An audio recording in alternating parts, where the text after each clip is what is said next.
सुनो जी, क्या आप आज ऑफिस से आते हुए सब्जी लेते आओगे? गीता जल्दी जल्दी घर में ताला लगाते हुए बोली। सुनकर रोहन चौंक गया। बोला, क्यों, तुम्हें क्या हुआ? रोज तो तुम ही लाती हो। आज मुझे घर आने में देर हो जाएगी। मम्मी के घर जाना है, उनकी तबीयत ठीक नहीं है। गीता की बात सुनते ही रोहन के तो तेवर चढ़ गए। तुम्हें तो रोज मायके जाने का कोई बहाना चाहिए। कभी मम्मी की तबीयत ठीक नहीं है तो कभी पापा का मूड खराब है। रोहन झुंझलाते हुए बोला। रोहन की बात सुनकर गीता रुआंसी हो गई। गीता अपने माँ बाप की इकलौती संतान थी। गीता ने शादी से पहले ही रोहन से कह दिया था कि उसे अपने माँ बाप का ख्याल रखना है। तब तो रोहन ने उसकी इस सोच को सराहा था, लेकिन अब जब भी वह मायके जाने का नाम लेती है, रोहन ऐसे ही रिएक्ट करता है। वैसे तो वह चुपचाप रोहन की बात सुन लेती है, लेकिन आज उसकी बात गीता के मन में चुभ गई। अतः वह भी आज तीखे लहजे में बोली, ठीक है, अब मैं वापस घर नहीं आऊँगी, वहीं रह लूँगी। रोहन ने गीता की बात को हल्के में लिया और उसे बस स्टॉप पर छोड़कर ऑफिस चला गया। गीता का मूड पूरी तरह खराब हो गया था। जब बस उसके सामने रुकी तो वह अनमनी सी उसमें चढ़ गई। ऑफिस में जल्दी जल्दी पेंडिंग काम निपटाकर लंच में घर के लिए निकल गई, लेकिन घर जाने के बजाय अपनी सहेली रितु के पास चली गई। दरवाजे पर गीता को देखते ही रितु खुशी से उसके गले लग गई। उसके उदास चेहरे की ओर देखते हुए रितु बोली, सच सच बता, क्या हुआ? रोहन से फिर झगड़ा हुआ है क्या? नहीं यार, ऐसी बात नहीं है, गीता आंखें चुराते हुए बोली। रितु नाराजगी दिखाते हुए बोली, अच्छा तो अब तुम मुझसे बात छिपाओगी? नहीं यार, तुमसे क्या छिपाना, तुझे तो सब पता है, रितु गीता का हाथ पकड़ते हुए बोली। अच्छा ठीक है, तू बैठ, मैं अभी आती हूँ, कहकर रितु किचन में चली गई। थोड़ी देर बाद चाय नाश्ता लेकर बाहर आई। जब गीता नाश्ता कर चुकी तो रितु बोली, अब बता क्या बात है, क्यों इस खूबसूरत चेहरे पर 12 बज रहे हैं? क्या बताऊं यार, रोज रोज की किच किच से तंग आ गई हूँ। जब भी रोहन से मम्मी के घर जाने की बात करती हूँ तो उसका पारा चढ़ जाता है। तू तो जानती ही है कि मम्मी पापा का मेरे अलावा और कोई नहीं है। रोहन से यह बात मैंने पहले ही कह दी थी कि शादी के बाद भी मैं मम्मी पापा की जिम्मेदारी इसी तरह निभाऊंगी। तब तो उन्होंने हंसते हुए हामी भर दी थी, लेकिन अब अपनी ही बात से पलट गए हैं। अच्छा तो यह बात है, रोहन ने फिर से तेरे मायके जाने पर ऐतराज़ जताया है, इसलिए तेरा मूड खराब है? रितु ठंडी सांस लेते हुए बोली। चिंता ना कर, इस समस्या का कोई समाधान निकालते हैं। क्या समाधान निकलेगा, इसका मेरी तो कुछ समझ में नहीं आ रहा है। एक तरफ मम्मी पापा हैं तो दूसरी ओर रोहन। दोनों के प्रति अपने दायित्व निभाते निभाते मैं तो थक गई हूँ। कभी कभी तो मन करता है सब कुछ छोड़कर कहीं दूर भाग जाऊँ, गीता रुआंसे स्वर में बोली।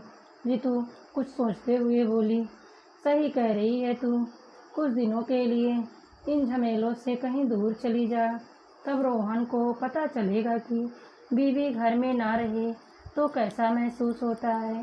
क्या तू मेरी बात से सहमत है गीता? गीता असमंजस में भर कर बोली, और नहीं तो क्या, मैं कोई बात बिना सोचे समझे थोड़े ही करती हूँ। गीता बोली, पर जाऊँ कहाँ यार, यह भी तो समस्या है। रितु बोली, कहीं जाने की ज़रूरत नहीं है, यहीं मेरे पास ही रह। दीपक पूरे महीने के लिए अमेरिका गए हैं, मैं घर में अकेली ही हूँ। दोनों सहेलियाँ मिलकर कॉलेज के दिनों की यादों को ताज़ा करेंगी। गीता राहत की सांस लेते हुए बोली, चल यही ठीक है, कुछ दिन मैं तेरे पास ही रहती हूँ। अभी रोहन को इस बारे में कुछ भी नहीं बताना, उन्हें भी तो पता चले तेरी कीमत। आज जब तू घर नहीं पहुँचेगी तो बच्चों को पता चलेगा।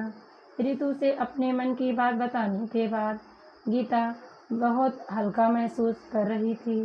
ऋतु ने गीता के अपने घर रहने की बात उसके माता पिता और सास ससुर को बता दी थी और साथ ही यह भी बोला कि वे रोहन से यह ना बताएं कि गीता कहाँ पर है।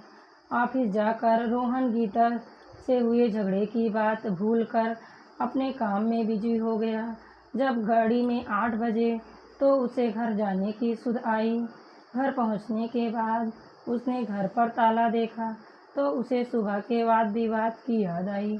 तब वह बड़बड़ाते हुए ताला खोलने लगा। कितना भी मना कर लो पर मैडम करेंगी अपने ही मन की, मायके जाना बंद नहीं कर सकती, चाहे उसके लिए भले ही पति से झगड़ा मोल लेना पड़े। जब रात के 10 बजे तक भी गीता घर नहीं आई तो रोहन को गुस्सा आने लगा कि आज तो हद हो गई। 10 बज गए पर मैडम का कहीं पता नहीं। आज घर आए तो इस मामले का सही तरीके से निपटारा करता हूँ। लेकिन जब 12 बजे तब भी गीता नहीं आई तो रोहन को सुबह का वाक़या याद आ गया। साथ ही अपना डायलॉग भी याद आ गया कि तुम वहीं क्यों नहीं रुक जाती। अब उसे अपने आप पर गुस्सा आने लगा कि क्यों नहीं वह अपनी जुबान पर नियंत्रण रख पाता है। अभी वह गीता को फ़ोन करने की सोच ही रहा था कि फ़ोन की घंटी बज उठी। धड़कते दिल से उसने रिसीवर उठाया तो उसके ससुर शिवचरण जी थे। क्या बात है पापा जी, इतनी रात को क्यों फ़ोन किया? रोहन झल्लाते हुए बोला। बेटा जरा गीता से बात करवा दो। आज वह यहाँ आने वाली थी पर आई नहीं। उसकी तबीयत तो ठीक है ना? शिवचरण जी की सुस्त स्वर में बोले। शिवचरण जी की बात सुनकर रोहन घबराहट भरे स्वर में बोला, क्या गीता आप लोगों के पास नहीं गई है? वह तो वहीं जाने की बात कह रही थी, अभी तक घर भी नहीं आई। क्या कह रहे हो तुम? कहाँ चली गई मेरी बेटी बिना बताए? शिवचरण जी रुआसे स्वर में बोले, फिर रिसीवर रख दिया। अब तो रोहन की हालत खराब हो गई। वह बार बार गीता के मोबाइल पर फ़ोन करने लगा लेकिन उसका फ़ोन स्विच ऑफ आ रहा था। सुबह होते ही रोहन सबसे पहले गीता के मायके गया। उसे लगा शायद गीता अपने मम्मी पापा के पास गई हो और उसे सबक सिखाने के लिए यह सब कर रही हो। लेकिन जब गीता वहाँ भी नहीं मिली तो वह निराश होकर उसके ऑफिस गया। वहाँ तो पता चला कि गीता तो लंच के समय ही ऑफिस से चली गई थी और आज ऑफिस नहीं आई। हताश होकर रोहन घर चला गया। पूरा दिन वह गीता की अच्छाइयों को याद करके सुबकता रहा और यह सोचकर कहीं नहीं गया कि शायद गीता घर वापस आ जाए। लेकिन सुबह से रात हो गई, गीता नहीं आई। गीता और ऋतु दोनों रात भर गप्पे मारती रहीं। देर रात सोई। सुबह डोरबेल की आवाज़ से गीता की नींद टूटी तो उसने देखा कि ऋतु गहरी नींद सो रही है। गीता का मन उसे जगाने को नहीं हुआ। वह यह सोचकर दरवाज़ा खोलने चली गई कि दूध वाला आया होगा। गीता ने दरवाज़ा खोला तो देखा कि दरवाजे पर 4 अजनबी खड़े हैं। उन्हें देखकर वह घबरा गई और जल्दी से दरवाज़ा बंद करने लगी। लेकिन इससे पहले ही उन चारों में से 2 ने गीता को दबोचकर गाड़ी में डाल दिया। जब गीता की आँख खुली तो उसने खुद को एक कच्चे घर में पाया। वह घबराई सी इधर उधर देखने लगी लेकिन कुछ समय नहीं आया। गीता घबराहट के मारे रोने लगी। उसकी समझ में नहीं आ रहा था कि क्या करे, किससे बात करे। फिर चुपचाप किसी के आने की राह देखने लगी। शाम के करीब 4 बजे 2 लोग आए और गीता से उसके पति के बारे में पूछने लगे। गीता ने अपने पति रोहन के बारे में बता दिया तो वे बोले, हम रोहन की नहीं दीपक की बात कर रहे हैं। दीपक तो मेरी सहेली ऋतु का पति है। गीता ने अचकाते हुए पूछा, क्या किया है उसने और आप लोग मुझे क्यों पकड़ कर लाए हैं? गीता की बात सुनकर दोनों अजनबी अचकचा गए। उन्होंने गीता को डांटते हुए कहा, ज़्यादा स्मार्ट बनने की कोशिश न करो। तुम्हारे पति ने हमारे मालिक से कर्जा लिया है और अब उसे चुकाने से कतरा रहा है। जब तक हमारा पैसा नहीं मिलेगा हम तुम्हें नहीं छोड़ेंगे। पैसा नहीं मिला तो हम तुम्हें बेच देंगे। अजनबियों की बात सुन कर गीता के हाथ पांव फूल गए। वह सोचने लगी कि अजीब मुसीबत में फंस गई, कैसे छुटकारा मिलेगा। काश रोहन को फ़ोन कर पाती। दोनों अजनबी गीता को धमकाकर चले गए और जब अगले दिन भी गीता अपने घर नहीं पहुंची तो रोहन बुरी तरह टूट गया। उसकी समझ में नहीं आ रहा था कि क्या करे। गीता को गए 2 दिन हो गए थे लेकिन उसकी कोई खबर नहीं थी। कहीं वह किसी हादसे का शिकार तो नहीं हो गई। सोच सोच कर वह रोने लगा। अगले दिन डोरबेल की आवाज़ से उसकी नींद खुली टूटी। वह खुशी खुशी यह सोचकर दरवाज़ा खोलने गया कि शायद गीता हो दरवाजे पर, लेकिन सामने उसके माता पिता खड़े थे। उन्हें देखते ही रोहन के सब्र का बांध टूट गया और वह अपने पिता के गले लगकर बच्चों की तरह रोने लगा। उसके इस तरह रोने पर घबराते हुए उसके पिता बोले, क्या बात है, तुम रो क्यों रहे हो? सब ठीक तो है ना? नहीं पिताजी, कुछ भी ठीक नहीं है। गीता घर छोड़कर चली गई है। 2 दिन हो गए लेकिन घर वापस नहीं आई। रोहन सुबकते हुए बोला, क्या कहा? बहू घर छोड़कर चली गई? पर क्यों? रोहन की माँ हैरानी से बोली, जरूर तूने ही उसे झगड़ा किया होगा, वरना मेरी बहू तो बेहद समझदार है। हाँ माँ, मैंने ही उसका दिल दुखाया है। पहली बार नहीं, हमेशा उसे दुखी करता हूँ मैं, तभी तो वह मुझे छोड़कर चली गई। कहते हुए रोहन ने सारी बात माता पिता को बता दी। जो किया तो तूने गलत है बेटा। जब उसने शादी से पहले ही यह कह दिया था कि उसे ही अपने माता पिता का सहारा बनना है, तो तू क्यों उसके मायके जाने पर ऐतराज़ जताता है? क्या कभी उसने तुझे रोका है हमारे प्रति अपनी जिम्मेदारियां निभाने से, या फिर उसने कभी हमारी सेवा करने में कोई कसर छोड़ी है? रोहन के पिता उसे समझाते हुए बोले, आप सही कह रहे हैं पापा, मैं ही गलत था जो अपनी बीवी के मनोभावों को समझ नहीं सका।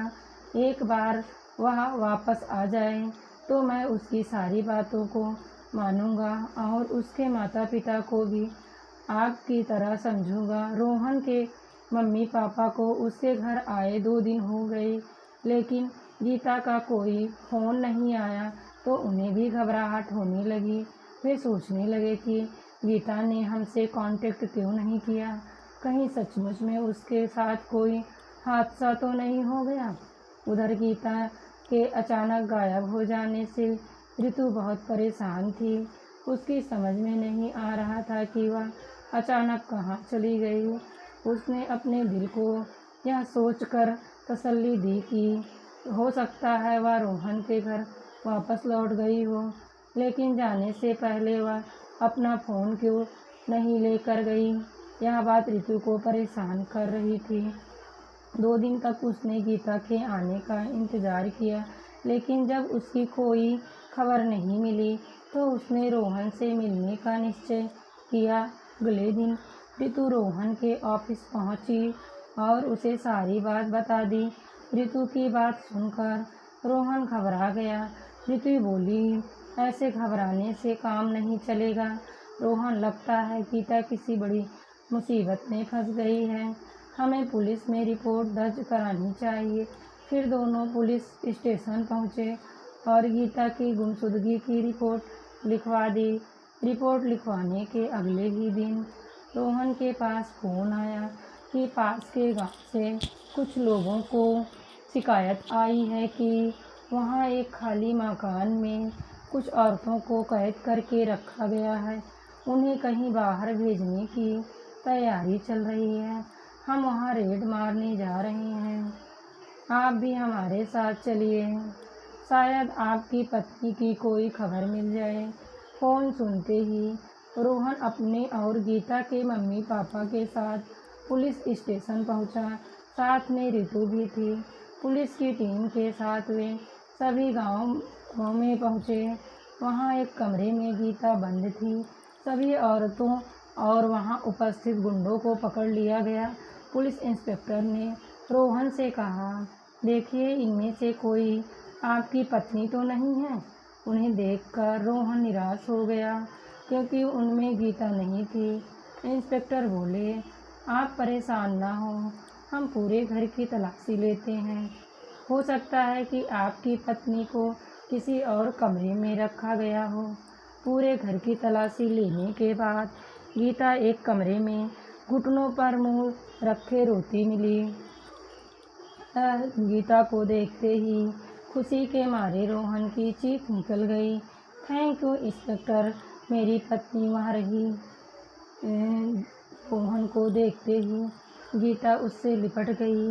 रोहन उससे माफ़ी मांगते हुए बोला, मुझे माफ़ कर दो गीता, मेरी वजह से तुम्हें इतनी मुसीबतों का सामना करना पड़ा। मैं तुमसे वादा करता हूँ कि अब कभी तुम्हें अपनी जिम्मेदारियाँ पूरी करने से नहीं रोकूँगा। अब घर चलो बहू, घर चलो, तुम्हारा पति पूरी तरह सुधर गया है। गीता अपने सास ससुर की बातों से सहमति जताते हुए सम्मिलित स्वर सुनकर मुस्कुराने लगी। दोस्तों, ये थी हमारी आज की कहानी। आपको कैसी लगी कृपया कमेंट में बताएं और वीडियो को लाइक, शेयर और चैनल को सब्सक्राइब करें। धन्यवाद दोस्तों।